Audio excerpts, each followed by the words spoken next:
I need to have somebody like count me in. Okay, thanks everyone for coming, braving the elements outside, fighting through 60-degree weather and light rain to be here. I really appreciate it. It's good to see so many smiling faces.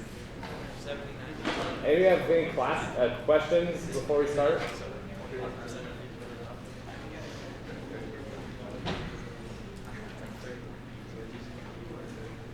Yeah. What was the, I'm just going through the slide, but what was this point made about Java? And there was a question about what Java does. Yes, we talked about it on Monday. The question about Java was, what are the parameter passing semantics of Java? Is it pass by value or pass by reference? So we kind of determined it's pass by value, but they have the assignment semantics are sharing semantics.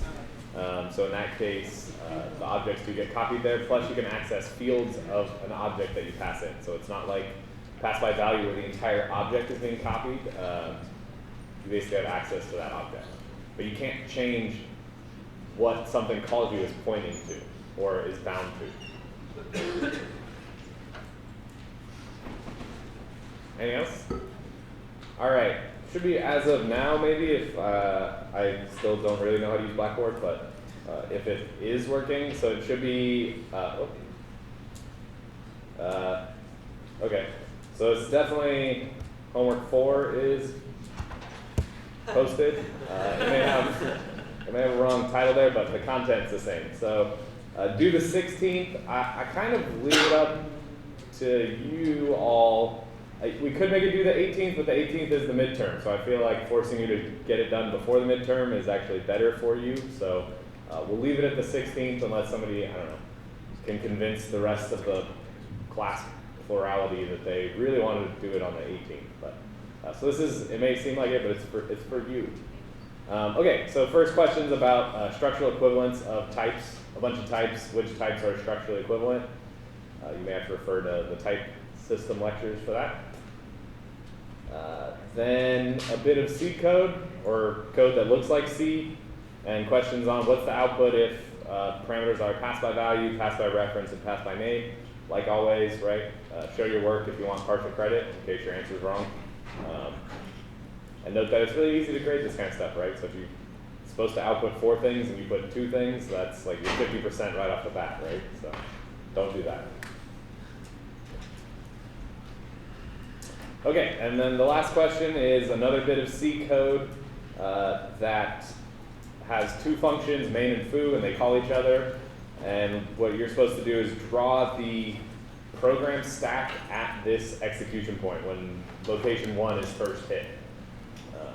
So you don't have to do the crazy super deep. I think I wrote in here. You don't have to do precise cDecl calling convention semantics, but I want you to label on the stack from top to bottom what's that frame, what's the name of the frame, what function does it correspond to, what are the parameters of that frame, if any, what are the values of those parameters at that point in time, and then what are the local variables, if any, and values for all the frames on the stack at this point.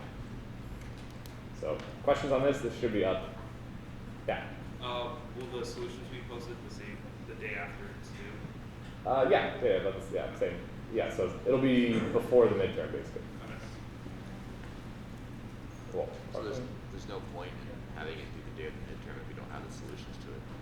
I mean, it's up to you. You get more time, I guess, if you want to. But yeah, that's what I was saying. It makes more sense. So it's a week and a half, but it's good midterm prep. Any questions on homework? If you notice any, I don't know, irregularities, questions, comments, send me an email. Okay. All right, project 5.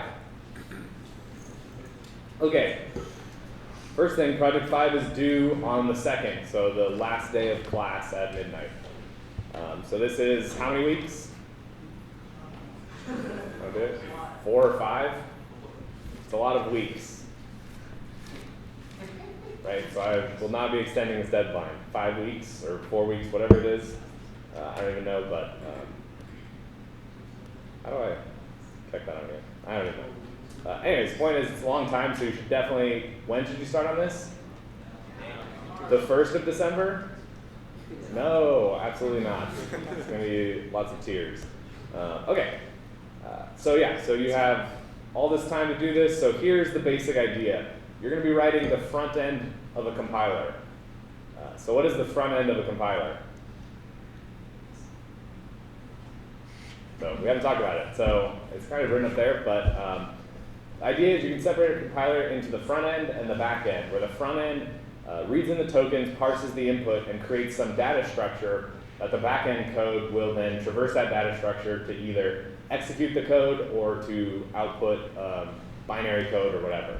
And so this is the design that pretty much all modern compilers take. So it's kind of cool. So if you ever in the future want to create your own programming language, instead of doing the whole thing, you can create a new front end for something like LLVM, parse your language into the data structures that the back end of LVM understands, then you're good to go. So we're providing you with the back end. So there are data structures defined of this intermediate representation, and there are precise semantics for that intermediate representation. So your job is to write that front end that parses this grammar, this language, and creates this intermediate representation data structures. Question? Or just ready to go in case reduce the time to, no? Okay. All right. Okay, the grammar's here. Obviously you'll have to read through this. It's simpler than the Project 3 grammar, or Project 4 grammar, so that's nice. So you can read through it to see exactly what I mean. All the tokens are defined here. We also have done all the lexing for you, so all you need to do is call get token and unget token to parse the tokens, and just like you've been using this entire semester, right? It's almost as if these projects build on each other conceptually, but not right away. Okay, let's look at a program. Let's go down. Okay, so really simple. There's no types in this language, or you can think of that there's one type. Every variable is an integer. That's it. And you don't need to worry about type checking, so no type checking. You can assume that all programs are valid types and valid syntax. So you don't need to do any error checking. Well, you should do some error checking because you're good programmers, but you don't have to in terms of grade, which probably means none of you will. But four main statements in our program, assigned statements. So up top we have just an ID list of variables that we're going to use in our program. Here we have one variable A. Then we have the body with a bunch of statements. So we have where we're setting an assigned statement that A has the value 10. Then we have print statements. So this means that we want to print out the value that A has at this moment of execution. And the next statement is going to set A to be the value 20. So then what's the second line going to output? 20. Yes, very, very simple-ish. Okay, let's see. There's if statements. If statements have conditions that are Boolean relational operations. Also while statements. So while statement semantics, very similar to what you're thinking about with while statements, right? So evaluate the condition. If that condition is true, execute the body, and then evaluate the condition again. If the condition is false, then you go to the next statement after that while statement. Switch. Anybody not know how switch is done? So just like in C, let me go down to so I don't have a ton of examples in here because I'll get to it in a second. You have a lot of samples. Okay, so for instance, we have this program here. How many variables are we defining here? One. What's the name of it? Yay. Okay, then we set A's value to 10. Now we have a switch statement. So a switch has various cases. So whatever that parameter is, A is tested against and says, okay, if A is 0, then this case is executed. And then after that, it goes to the switch statement. And if A is 10, then we're going to increment A by 40 and set A here. So what's this going to output? 50. So do you have to worry about outputting anything? No. You have to worry about, I don't know. Yeah, so you don't have to worry about outputting anything because your goal is to create the intermediate representation. So this is a graph, and that the compiler backend knows how to traverse and execute the program. So just like our language has semantics about what all the operators mean, our intermediate representation has semantics. So essentially your job is stitching those two together and saying, okay, I know I need to parse in this program. How can I represent this program in the intermediate representation? There's not a lot of questions yet, and I'm getting worried. Yeah? How is that different than all the different data structures, all the structs that were defined for us in Project 4? You know, how when we were creating the parser. So what were the structures that were defined for you and were created in Project 4? Types, expressions, bodies, stuff. Yeah, but what did they represent? Different parts of the program. Different parts of the program, yeah. Input, the input program. What's the name for that structure that we've talked about before? Parse tree. Parse tree. Yeah, it's the parse tree, right? So that's the parse tree of the program. Here, well, you didn't ever execute that parse tree. All you did was do type checking on that parse tree, right? To see if the types, to see if that parse tree was semantically valid. Here, you don't have to, you have to parse the input grammar, but your output isn't a parse tree, and your output isn't, yes, it's semantically valid. Your output is this intermediate representation, which is similar to a parse tree, but not exactly. Because it's essentially a different language. So this intermediate representation has its own semantics that are similar but different from the language itself. Just like, so you write C code, right? Can you use a while statement in C code? Does x86 have a while statement? No, it doesn't, right? The compiler translates that while statement into something that's semantically identical using branches and loop, using a jump and a branch in a condition. So just like that, we have this intermediate representation that as long as you can translate that structure into, like for instance, our intermediate representation doesn't have a while statement, but it has ifs and it has gotos. So you can simulate the semantics of a while statement with an if statement if you do it properly, which you will.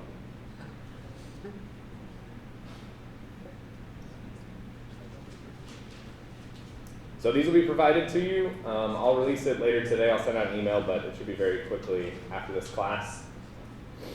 Yeah, this is all just the semantics of our input language and the semantics of the intermediate representation. Important note that I mentioned on here multiple times. You're not allowed to change the backend at all. The compiler.c that we give you, the compiler.h that we give you, those you can't touch. So when you submit, you're actually not even going to submit that. You're going to submit your own code.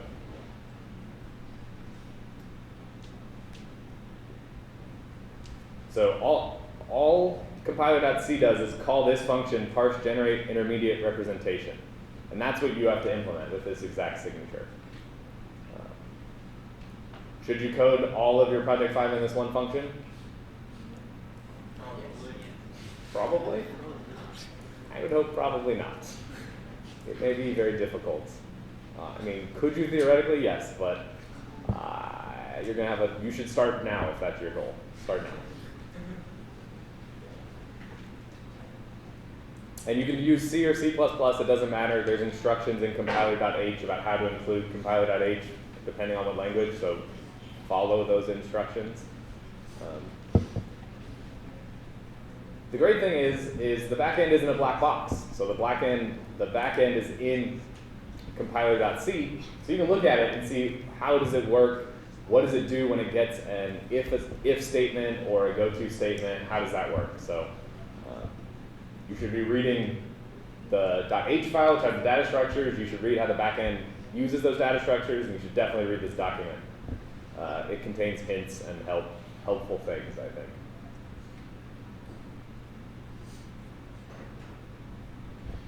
Questions? Yeah? So we're given compiler.c and .h, and we're also given lecture.c. They're in the compiler, yeah.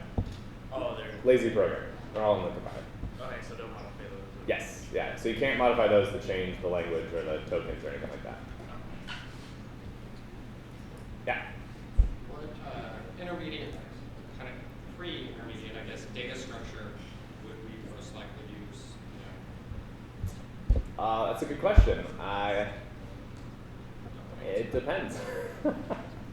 Yeah, I mean, that's part of what you have to do. Is you have to read what you're supposed to do, understand that, and then say, okay, this is what my output should be. How do I actually create that by parsing these input tokens? So yeah, so exactly. You may need to, if there's a list of variables that you may need to refer to later, maybe you want to create a list of variables, right?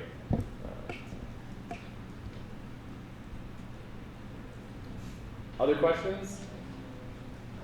Before I go on to grading. Yeah? In comparison to the last project, how long do you think this one might take on average? I have absolutely no idea. I think to the last one, I think it all depends, right? All of these projects exercise different skills, right? So project 3 was all about, can you build something from scratch completely by yourself, basically. Project 4 was, can you integrate with our code and read our code and be able to fill out and do all the parsing in there. And then this project, it's kind of a combination of both, but it's a pretty well-defined interface. So this really exercises all the things we've been talking about in class. You have to build the parser from scratch to be able to parse in all the input, make sure it's all semantically valid so that you know what's a case statement versus or the case body versus the integer, all that kind of stuff. So you need to use the grammar to do that, whereas in the last project we gave that to you. But you don't have to execute the code or anything. You just have to build the data structures that you need here. So I have no idea. Maybe slightly more difficult, but more time. So that's better. Very better. Okay. Let's see.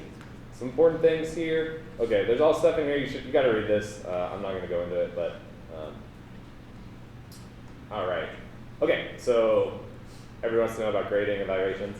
Okay, so once again, automated test cases should not come as a shock to anyone. So there's going to be multiple test cases in each of these 4 categories: assignment statements, if statements, while statements, and switch statements. So which of the statements that I already talked about is not on this list? What was it? Somebody said it. Print. Yeah, print statement, right? So why? Huh? It's handled by the back end, but you still have to support it and parse it, right? Because otherwise we're never going to get your output. So it doesn't matter what you do, we're not going to be able to see the execution of your program. So you have to do print statements. So then assignment statements are worth 20. They're fairly simple. If statements are worth 25, while statements worth 25, and switch statements worth 30. So unlike on previous projects, you will get all the test cases for these 3 cases. Yay. Yes, yay. But no cases on switch statements, so that's on you to do on your own. So that's why. Look closely, there's one. This shows that you know how the language works, you know how to create test cases, and hopefully you've learned from if and while, because they are fairly tricky, so you should start early and start thinking about it.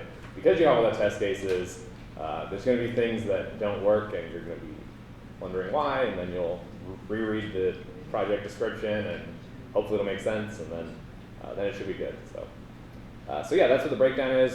Just to be super clear, if, while, and switch all depend on assignment statements, so get your assignment statements done first, right? It's really hard to test control flow logic if you have nothing to change the state or to output anything. So, yeah. So then are you suggesting that we set up print and assignment, go through, get it fully running with test cases, and then go back and worry about if, while, and switch? Absolutely.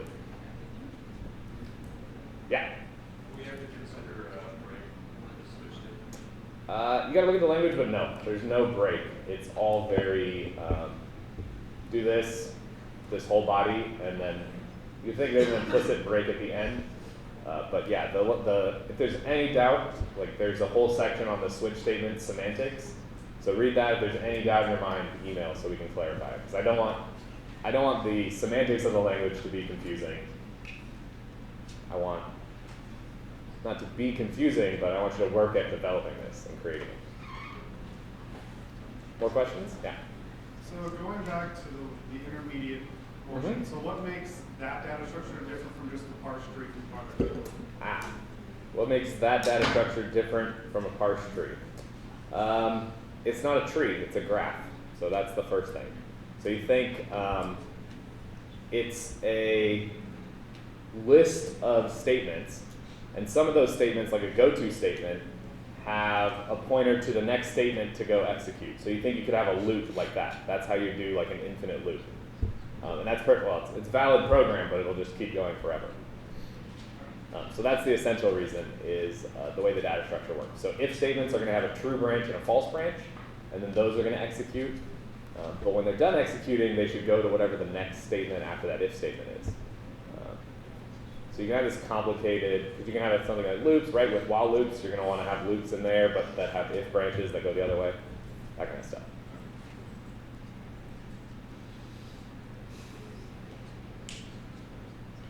More questions? All right. Expect questions on Monday, at least. All right, I think that's, there will probably be an extra credit extension to this about extending the language to support another feature. I don't know exactly what it is yet, but I'll announce that by Monday, let's say, just in case. But it will probably not be easy, so do more. Okay, anything else before we start? Yeah. I don't know what the school's doing, but is there classes on Wednesday? No class next Wednesday. Cool. So don't show up, or you can, I won't show up. I mean, I didn't do it, but the school did. I think I'll probably be in office hours, so I don't know, if you want to come hang out, whatever, just knock on my door. Are you going to do like a makeup lecture for that one, or is it just this day? No. Do you want more lectures? Okay, no. Alright, no, that was already planned in. That's why I think I said at the very beginning, we have like a lot less days because we're on Monday, Wednesday, so we missed, like Veteran Day cost us a day, and then there was another day where we had the Monday off that cost us another day, and we start on Thursday, so that also messes things up, so anyways. Yeah, we're missing out on time. I know, you guys hate it. Okay, anything else? So next week, no class on Wednesday. The week after that, midterm on that Wednesday. We'll do midterm review that Monday, and that's kind of where we are going forward. All right, last time we talked about buffer overflows. Anybody have questions on this? There were some people who came to my office that had questions. Anybody else have questions?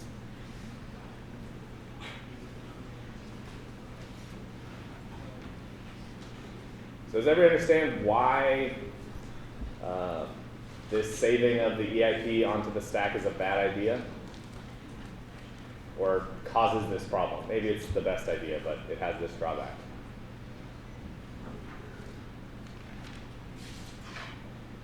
So think about it, let's see if I can, yeah. Okay, we were here, right? And we saw that the EIP, the saved instruction pointer, was overwritten on the stack when we called string copy, right? So this is kind of like, if you think about, like, everybody kind of remember the story of Hansel and Gretel? Kind of, so they would go out into the woods and they'd leave breadcrumbs to find their way back. But then I think at some point they found that the birds or whatever were eating their breadcrumbs, so they could no longer find their way back. So this is exactly what's happening, right? The saved EIP on the stack here, which was this value on the stack, right? That is the breadcrumb of where we need to go after this function executes. So when we erase that, now we have no idea where to go and the program crashes. And if an attacker is very clever and controls this value instead of just overrunning it with random junk, more controlled junk, then they can force your program to start executing somewhere else. So you can think about in the Hansel and Gretel story, it'd be like the witch finding the breadcrumbs and then changing the trail to go back to her house, right? So they go, oh yeah, let's go home, awesome. Keep following breadcrumbs and end up at the witch's house. So, any questions on that? All right. Okay, cool. Sorry, blah, blah, blah, all this stuff. Okay, all right, so now we're going to switch to, so the functions, we were looking at function semantics, pass by value, the parameter passing semantics. So in C, what scope do functions have?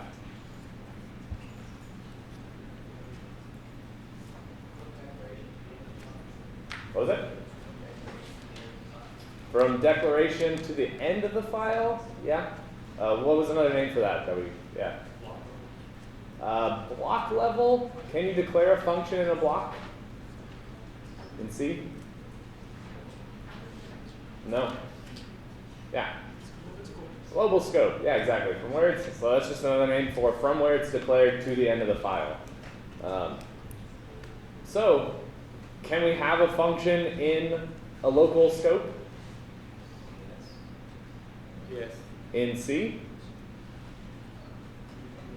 Can you define a function in a block? Have you ever tried? No. No? You can't. So good thing you didn't. So is that a crazy language feature that we would never want? Yes. No. We're talking about crazy language features, right? Yeah. Languages like JavaScript, we have content. Yeah, in languages like JavaScript, you may want to define a local function that's only valid in this scope, right? And you can even pass functions around. You could say, hey, whenever anybody clicks this button, execute this function right here. And then whenever anybody clicks that button, that code gets executed. So you want a function that's only valid basically right there. Because it doesn't make sense for it to be a global function, because the rest of the page, the rest of the JavaScript code doesn't care about that function. That function's only used on that specific button. So this is a case where you really want a local function. So can we do that? So functions we saw are only valid in the global scope. So with C, in C. So we're specifically talking about C here, what we've been talking about. So let's look at an example of what this would look like. So let's envision a C language that allows local functions. Right? Is it crazy to do? Could you just do that? Could you write a program? Isn't that like C++? Isn't it like C++? Because you can only declare functions inside of different scopes of classes and stuff. I don't think they're local functions exactly from what we're talking about, but I know they have newer features in like C++ 11 that I don't know about 100%. So it's possible. But maybe you can look at what we're talking about here and then see if it does that. Okay, so we're going to have our standard includes. We're not going to have a main function this time. We're going to think about a function foo. So we define what's x here? A variable. What's the scope of this variable? Local. Yeah, it's local to function foo. But then we want to define a new function bar whose scope is local to foo.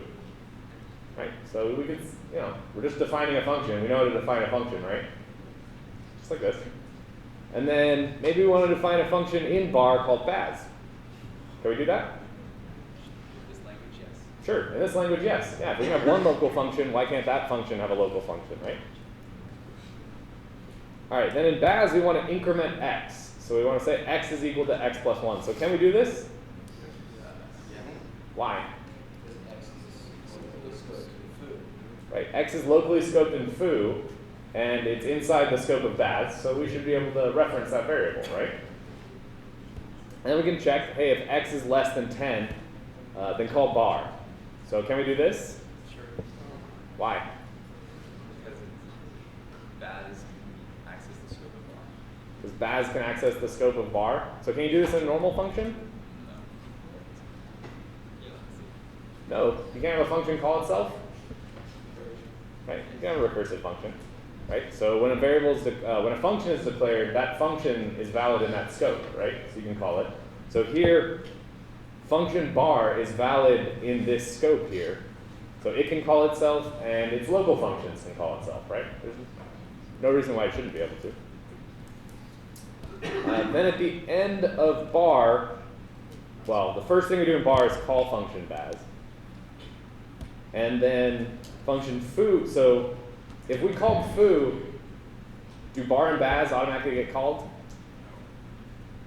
No, when do they get called? After baz.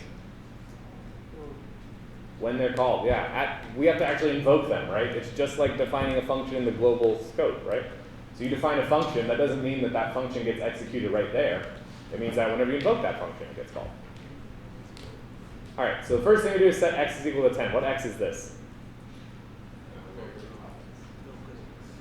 The local x to foo, right? Then we call function bar. Then we print out the value of x. So what does this function output?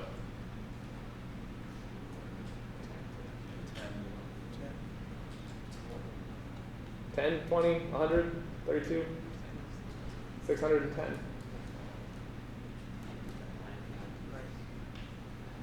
9.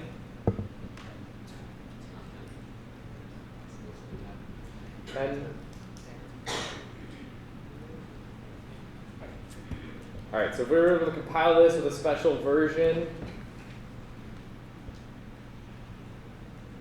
so now you guys have me confused or doubting myself. 10? The output 10? Right, so bar is going to get called. The first thing bar does is call baz. It's going to increment it, so x is going to be 1 now. It's going to check, is x less than 10? Yes. So call bar again, which calls baz, which increments x. X is now 2. Call bar again. Bar calls baz. X is now. Call bar again. X is now 4. Call it again 5. Call it again 6. Call again 7. Call it again 8. Call again 9. And finally it checks at 9 is less than 10, so it calls bar, which calls baz, which increments x to 10. And then is 10 less than 10? Nope. So then we finally return from this inner baz, and which finally then all the functions return. And we return from this first call to bar, and then we print out 10. So why, I mean, I don't know, is this nice that we can define these local functions? Could I write the same crazy code with global functions? Yeah, right? I could just lift x up to be a global variable, and it would be just as confusing as to what actually is happening. But why might, let's talk about, like, from a software engineering perspective, why might we want local functions? Security. Security. What about security? It means basically like outside function. If you were to call that function, the larger function, you couldn't change and modify the inner function. So I'd probably call that encapsulation, right? So you're trying to, or what, information hiding, you're trying to, yeah, you may want in a language like C where all of these functions are global functions, right? I may not want other people to call certain functions, so maybe I want them specific to this scope. Or even in a language like JavaScript where you have no way of scoping, everything's in the global scope. So you have to actually define local functions if you want people to not call your functions and not to pollute the global namespace. Any other reasons? Yeah. Gives you kind of a polymorphic capability, or I guess where you could override kind of something from another function. Yeah, it could give you, so you're kind of, in essence, simulating the global variables, but scoping it to only this function, right? So yeah, you could have two functions that refer to the same variable in this local scope. Other people can't mess with it, can't change it, but maybe they're doing something. Yeah. Probably also maybe increase readability. If you like make a larger function and break it down into several smaller parts, and you know that all those parts apply directly to that one function. Yeah, exactly. So you could, if you, so why does it help readability in this case? Not the way you wrote it, but well, exactly. your way. So why would it help readability? Because you know that each one of those inner functions only apply to that larger function, and so you're like, oh, I know I need to modify this particular piece, and you can delve down to it and say, oh, it's in this one little piece. Yeah, but couldn't you just get rid of that and copy that code from that function every time you invoked it? But you get names of functions too. You get names of functions, exactly, right? So you have a function that has a name. What does a name describe about a function? What it does. It should be what it does, right? That's good software engineering practice. I won't comment on. All right, so yeah, right? So you want descriptive names that describe what a function does to help with, it helps with abstraction because you can see the function call and kind of assume you know what it does, right? Obviously, if you're using names like foo, bar, and baz, you're already gone off the deep end, right? But if you can encapsulate that chunk of code and give it a name, well, then now you've documented what that code should do. Anything else? People, yeah. I think this could help with efficiency, because like Efficiency. an example of JavaScript, if you loaded a page, you wouldn't want every function to be allocated in memory. Yeah, it's interesting. I hadn't thought about it like that. Because there's some things that users might not use. So when you load a page, like, okay, here's everything in your memory, but only when you click this, it should be allocated, right? Yeah, I think it would depend exactly on the language. I think in JavaScript it makes more sense because it's an interpreter, Yeah, right? So it's exactly. interpreting and creating the functions on the fly. Whereas a language like C, you still have to create the code for bar and baz, so I don't know that you get a ton in the way of efficiency there. Yeah. You can use it something like a singleton function. Something like a singleton function? In what sense? In the sense like if you ever use that function only in that particular case and only for that purpose, then we can have it. Exactly, yeah. What if we wanted, kind of gets into the purpose of modules and having namespaces, right? But, you know, this could be a poor man's namespace where if you wanted to create a function called size that only made sense inside this function, you could do that without worrying about that conflicting with somebody else's name of a function size, right? Anything else? I like this. So you just sold yourselves on why this is awesome, right? No? Why not? You don't like it? What's bad about it? To make things more confusing in what sense? You could say that about functions though, right? Yeah. Functions make things super confusing. I gotta like see a function call, then I have to go to that code to understand what it does. And Well, I mean, couldn't it kind of be bad design practice if you need to have a different size function for something? Like, if you had a global size function, but for this data structure, you need a different size function, shouldn't it be like, consistent? yeah, that could be a. But I mean, is that really a language feature problem? Well, yeah. Yeah, I guess it kind of depends on your perspective of. Yeah.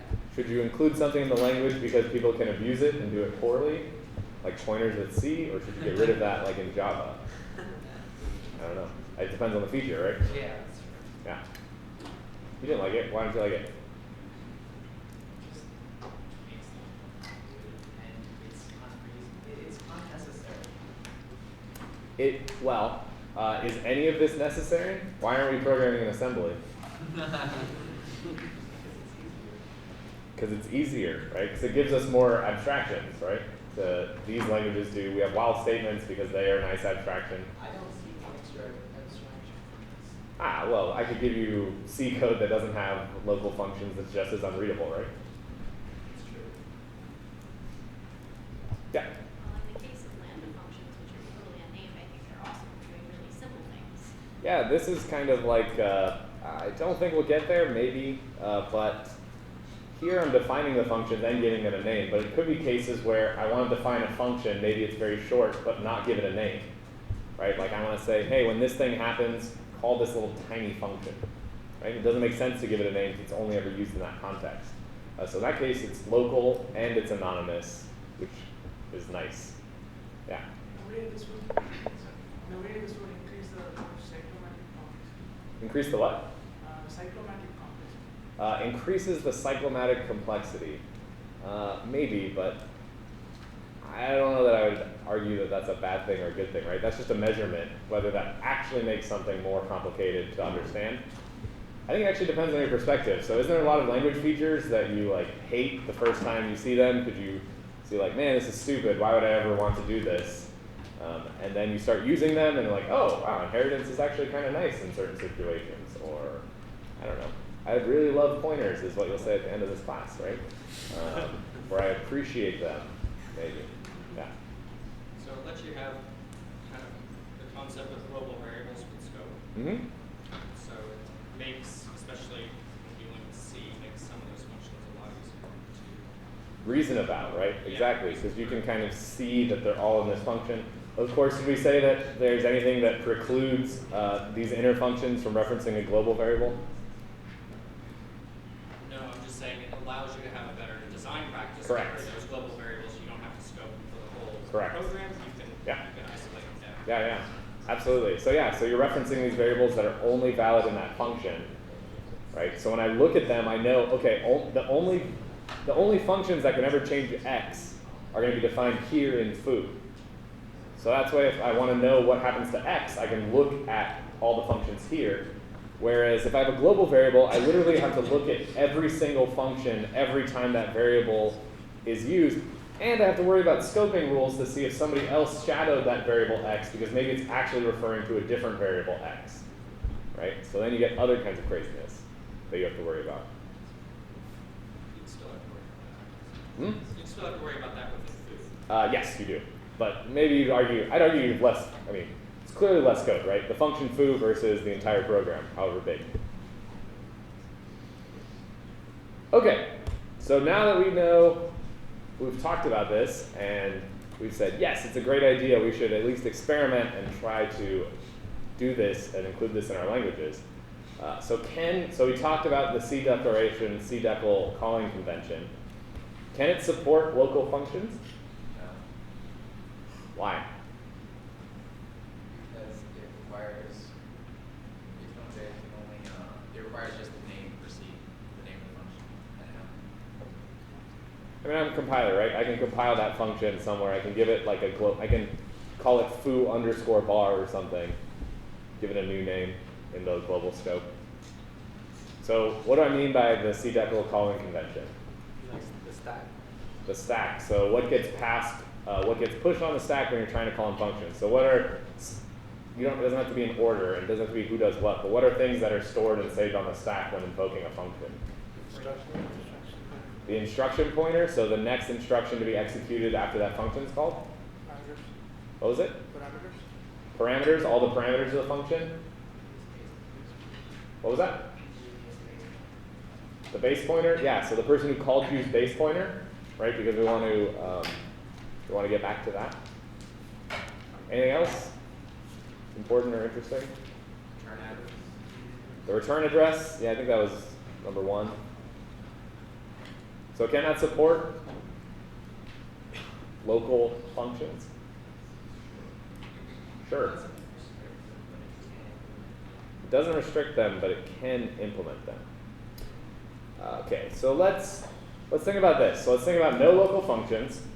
When I see this reference to x, how does the compiler know where that x lives?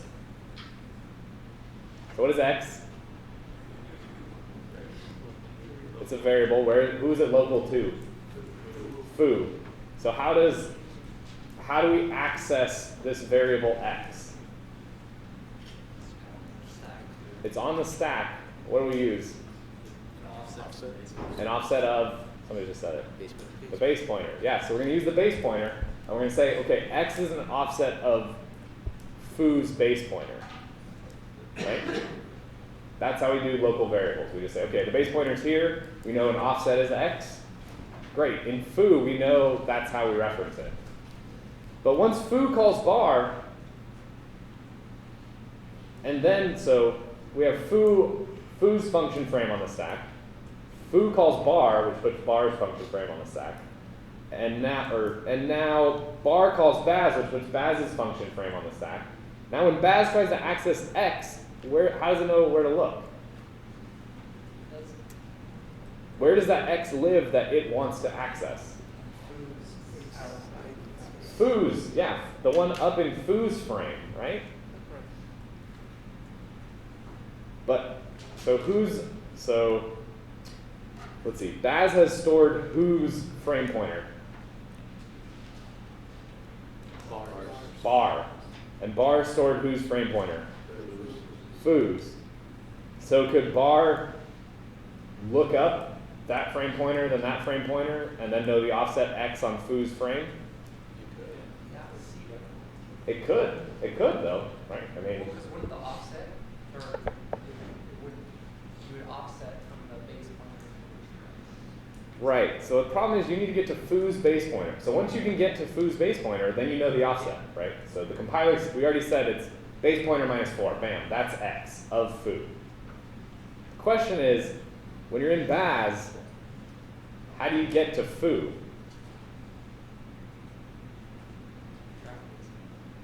What was it? Keep track of it somewhere. Keep track of it somewhere. Can we do that with cdecal? Yeah. Maybe a different way to do it would pass in the locals as kind of an applied function. And then So pass in the locals with applied function parameters. as their pointer, reference back to the original one from the pointers, so you can reference back to this location. Yeah, that's actually a very interesting approach. So basically, so we could analyze when we're parsing bar and baz, when we see x, we know where x is declared, right? We know that x is a local variable from foo. So we can actually change the signatures of bar and baz to take in a pointer to some integer x. And then when we invoke them, we need to make sure we pass in that address. And then we change all these references to star x's. That is actually one very interesting way to do it. But we're not going to do it that way. Yeah. We also do it in a way such that the base pointer of bar is somewhere below the base pointer of foo, but within the stack space of the overall stack space of foo. In which case, the top of the stack of foo would also be partially accessible to bar in case that variable is accessible to bar. So let's walk through the code and see what it does, and look at the function frames in kind of just terms of stacks, right? Of just frames. So we won't go into all the details. But okay, first thing we do is set x equal to 0, right? Bam. But we're in foo, so think of this as the stack, and each of these boxes, instead of being memory addresses now, is the entire frame of foo. Right? So you can say the base pointer points to the top there, whatever, it doesn't really matter. So we know that the next stack pointer is here, and just like before, the stack's going to grow down. So then after we set x to be 10, then we're going to call bar. Right? So now we've pushed a new stack frame for bar onto the stack. And bar is going to call baz, which is going to put a stack frame on the stack. And now baz is going to execute, right? And baz needs to access x. So which of these boxes does baz really want to access? Foo, right? Yeah, it needs to access foo. It says, if I can get to foo's base pointer, I know exactly the offset to look at. The question is, with the C declaration calling convention, with all the information that baz has available, right? It has the return address, and it has the caller's return address and the caller's base pointer. So could baz look up and say, hey, I have the base pointer to bar. I can go up. Look at that. And bar has the base pointer of foo. So then I can look at that. And now I'm at foo, so now I can look at the offset to get x. So could it do it? Yes. Yeah? Yeah, it could, right? In this situation, right? So what did we do? We had to look it up 3 times. How did it know 3 times that it had to look up? So we're 3 functions in. We're 3 functions in from where? From foo. So then what happens if we keep executing, right? So let's say, okay, then we keep going. We pass this check, we're going to execute the function bar, so we push bar onto the stack again. And now bar calls baz, right? So we go back, put baz on the stack. Now we want to access the x variable, right? So now where is the x that we want to reference? It's in foo. Is it 3 above us? If we looked 3 up, we'd go 1, 2, 3, and we'd access some offset in bar, getting completely the wrong variable, right?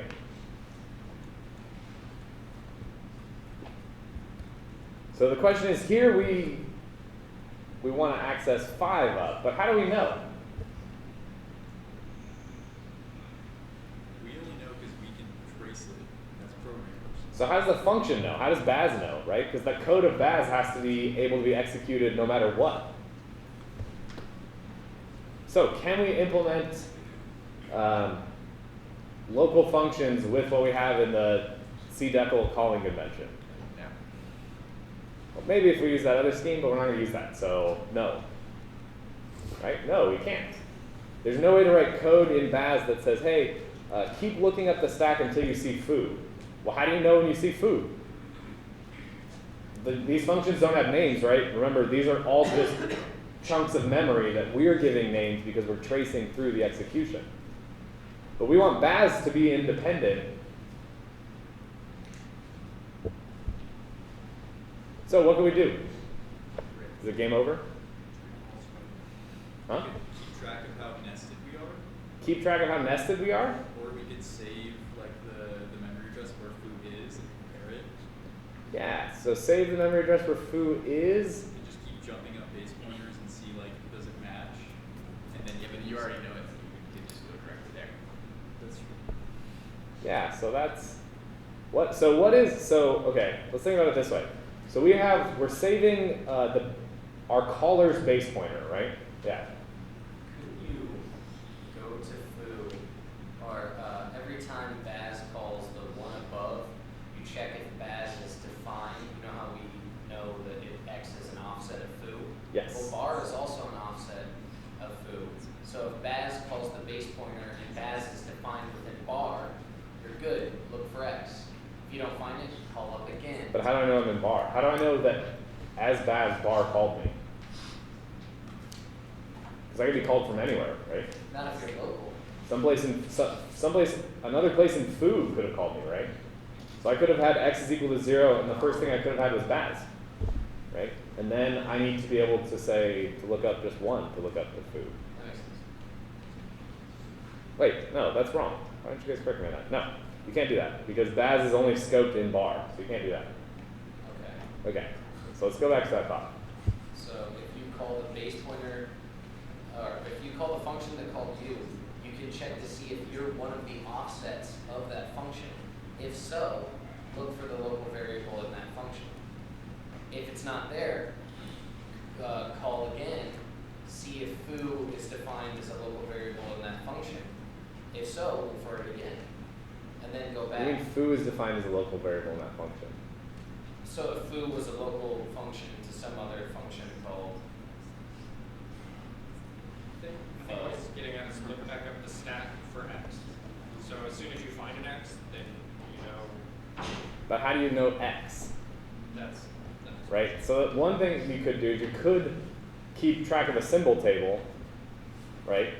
But then you're essentially doing dynamic scoping, which may mess up your scoping rules, right? Because you want the X that's in your lexical scope, not necessarily the dynamic scope. create a separate stack. All right, let's think about this. So we have instruction pointers, we have the base pointer of the person who called us. What does that depend on? So you can think about we have links all the way up here, right? So at each of these frames has a link to the person who called that. So what determined this order?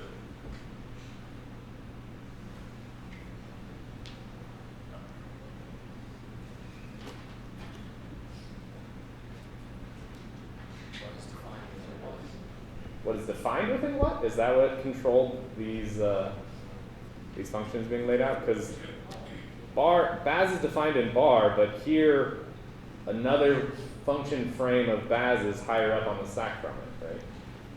So what determined this order? What was it? Yeah, the order in which they're called, which is the execution of the program, right? So really you could think of this as the pointer you have is to the person who called you, to called you, to called you. But when we want to resolve this X, do we care about who called us?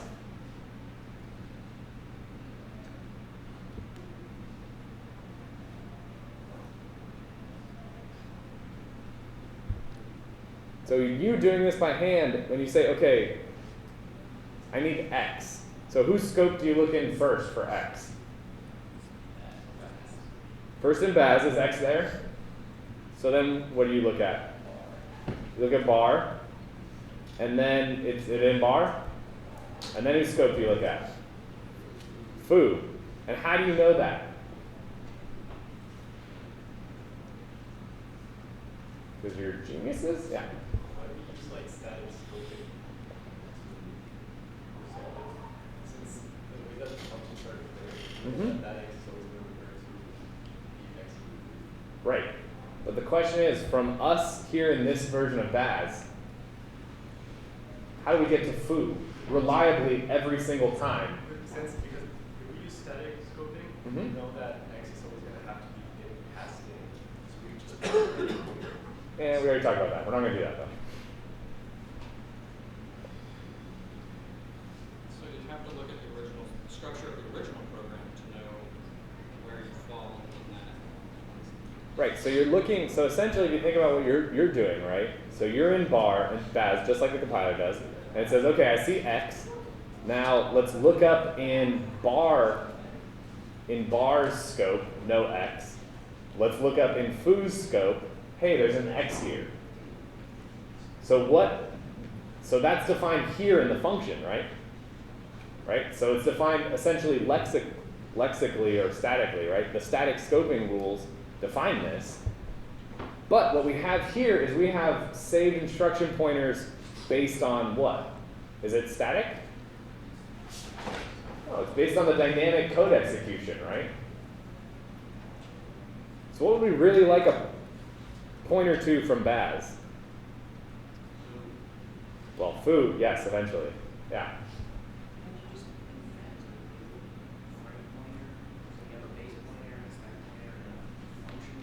Sure, where's it going to point to?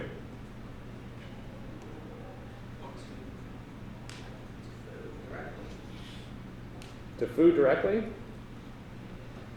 Maybe. I mean, I guess it depends, yeah.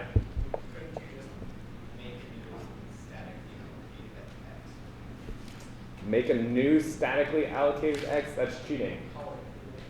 That's cheating. But then you can't do it statically, right? Because any of these functions could call foo again, which would create a new X in that new foo.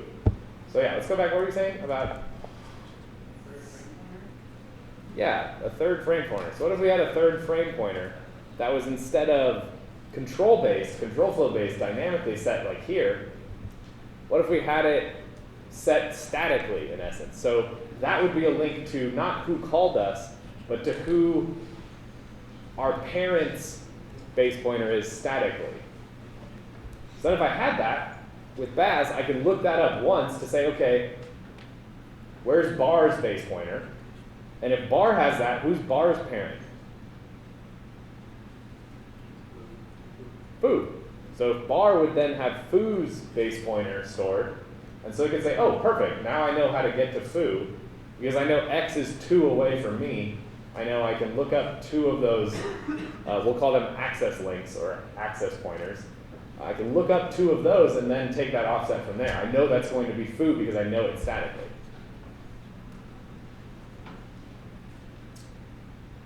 All right, so don't have any animation here, but so yeah, so as a group, we just invented access links. Yay! Don't try to publish a patent on it; it's already been done. But the point is that we can use extra information, right? We can change the calling convention. We can add additional data there to resolve these questions, to extend our language, and to change our language, and to add cool new semantics. Or we can make a more clever compiler and compile these things away so that the programmer never knows about them, but we're using cool pointers and functions to do that. So the way to kind of think about this is now instead of, like on the right-hand side, how we just have the save base pointer, so the previous frames, right, based on the calling. Well, here, each of these frames is now going to have a second pointer that points to their parent's base pointers, the static parent's base pointer.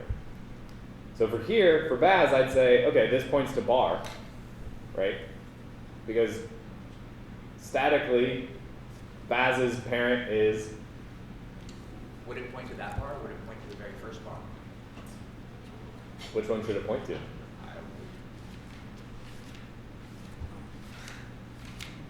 Very first bar. The very first bar. This one? What if bar defines a local variable? Which, if bar defined a variable foo, or sorry, not foo, that's going to be super confusing. If bar defined a local variable a and Baz accesses it, which one would it want?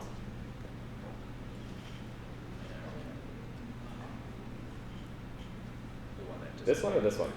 The one that just called it. The one that just called it. Why? Because the other Yeah, so it's all about, this is why we mean local functions, right? This function's local to this invocation of that function.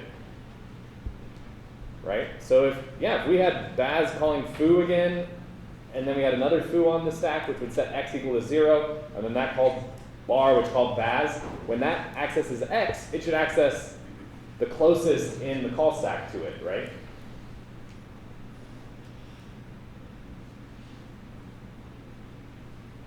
Yeah? Then we need to keep more information, right? So which one's the static parent, and then which one's the closest to the stack? You can do it, well, you want the static parent, so basically every time you invoke the function, you pass who its static parent is, because you know, like when you call that, when bar calls Baz here, it knows that it's its static parent, so it can pass its base pointer.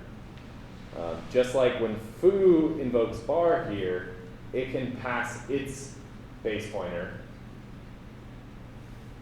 And so you have all the information you need when you're compiling this to specify whose pointer, like do I pass to you my base pointer, do I pass my parent's base pointer? It depends on where in the scope you are.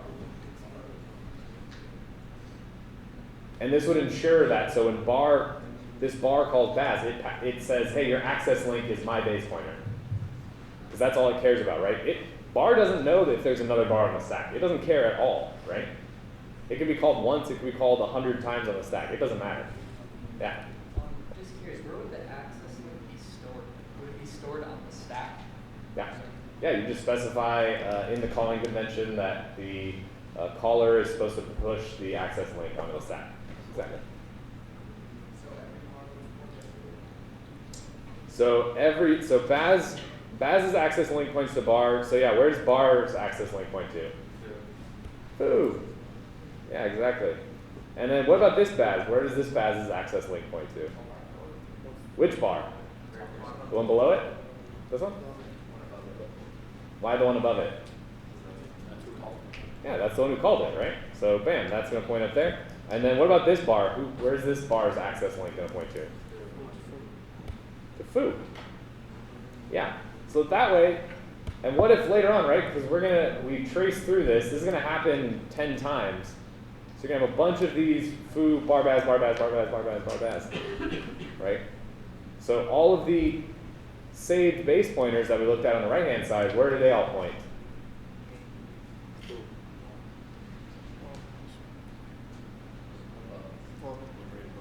The one right above it, right? Yeah, because you're saving your caller's base pointer. So it's just, bam, links all the way up.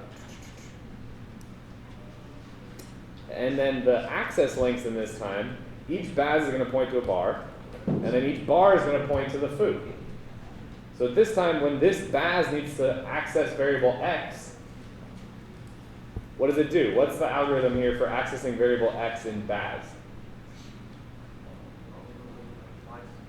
What was it? Follow the access link up twice. Yeah. Follow the access link once, follow it again, and then take the offset of whatever that is, and that's variable x. Bam. And so here we've given enough information so that at runtime, the program, each function can compute that. So does that algorithm work depending on what Baz this is? Yeah, exactly. It's completely independent of which Baz we are on this list. We know if we follow the access link twice, we're going to go to our parent.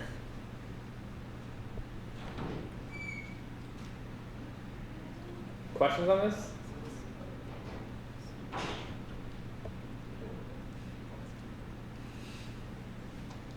So it's really like this. You have a bunch of bars to Bazes, and every bar has a link to foo, and so that way everybody can always access any variable that they need in their parent scope. Yeah?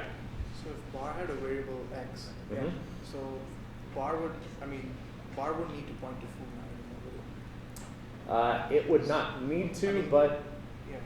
I think you do it anyways because you don't know if bar defined any functions, those functions may refer to a different You would global never access variable. Yeah, I mean the compiler could perform some optimizations and say bar does not access, nobody accesses anything outside, so they don't need access links, but I think you still include them just because you'd rather do the stupid slow thing that works, definitely, than do an optimization that may not work. But then you'd never use the access link to go to That's fine. access food. You're not actually using any of these base pointers, but they're still all saved. I mean, you're using them to restore them, right? But it's not like you're doing anything with them. Yeah? So maybe out of scope of the discussion, but how do restricted variables in Java, for example, they're kind of scoped a little bit. How are they implemented? Is it something similar to this, or is it? So I believe, so how are, like in what sense are variables scoped in Java? It's been a long time. Yeah, well, just, I was thinking more restricted level, so when they can only be accessed within a single package. So yeah, that's actually, so it's one of those things, it's the difference between the language semantics and whatever your backend semantics are. So just like here, right, there's actually, I'm x86 code that's running with full access to all of this memory. So there's nothing to stop Baz from reading the stack pointer and looking up the stack and modifying values on the stack anywhere, right? So it can do that, but that's not a valid C program. A C program's not going to do that. So just like what Java will do, I don't remember the semantics of the JVM, but essentially it basically just will semantic check, not compile a program that violates those constraints. So if you have a private variable in one of your classes, if somebody tries to access it, that's a compilation error. That's a semantic error. Not that it couldn't do that. It could generate the code to do that, right? It has all the information. But the point is, you as the programmer specify this variable's private. That means don't ever generate any Java, like a Java program that accesses a private variable is not a valid Java program.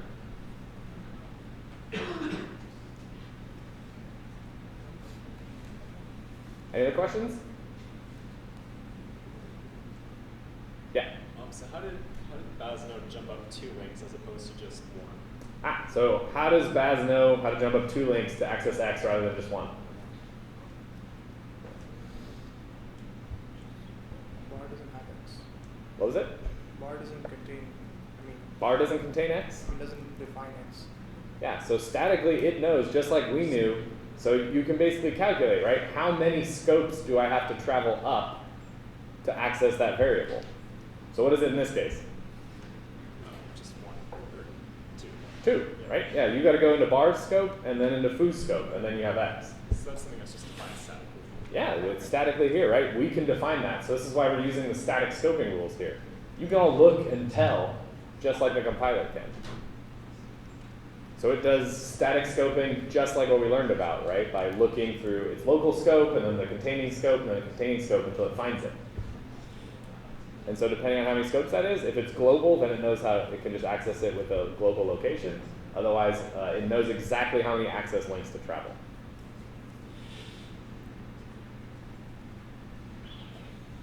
More questions?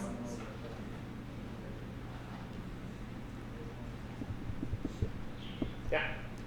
I don't know, does this show any efficiency though, as explained before? Because if you think about it, if you had a function that ran like 100,000 times, each one of those functions in memory is going to have a pointer stored. So couldn't it over time just get actually? Can't that happen with Well, functions yeah, anyways? That's true. So yeah, it's one of those things. It's like, okay, yeah, you're adding more data to each function, so each function is going to take an extra 4 bytes per function call. Yeah. I don't know. On a modern CPU, is that really going to affect things that much? Yeah, probably not. But I don't know. I mean, it all depends on how many cycles you're counting and why it counts, I guess. I would probably not do this in like a car or an embedded system like that, right? The point is, you can. It's not any crazy different, right? You just have to think about what information do I need at each function to be able to perform this operation semantically. All right, final chance. Any other questions? All right, well, that's it. I'll see you all.